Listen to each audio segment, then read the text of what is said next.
在之前的实验中，我们引入了食物链这个概念。接下来，让我用这些动物小卡片来告诉你食物链究竟是什么。这是水草，有很多水草，这么多水草总会吸引来一些吃水草的动物，比如虾米。虾米会越来越多，于是一些吃虾米的动物出现了，比如这些小鱼和大鱼。当然，大鱼也可以吃掉小鱼，这就是一条出现在河流里的食物链。这是一片草地，上面会有一些小虫子，于是小鸟和青蛙出现了，它们会捕食这些小虫子。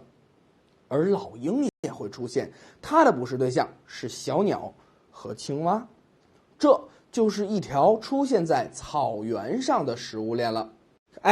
看了这些食物链，你有没有这样的疑问？每一种生物都有自己的食物来源。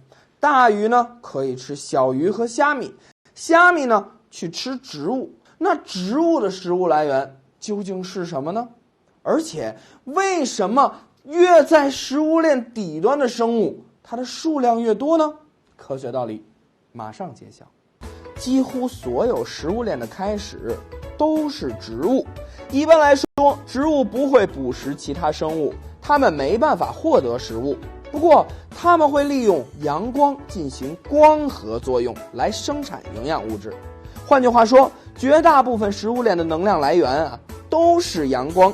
植物利用阳光制造出大量的营养物质，吃草的动物会把这些营养物质摄取到自己的体内，然后吃肉的动物会吃掉吃草的动物，把它们的营养物质摄取到自己体内。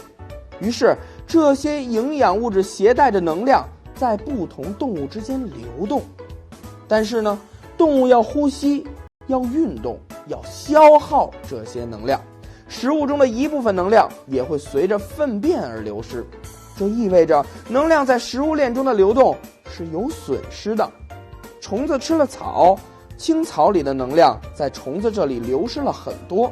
小鸟吃了虫子，虫子的能量又在小鸟身上被消耗和浪费。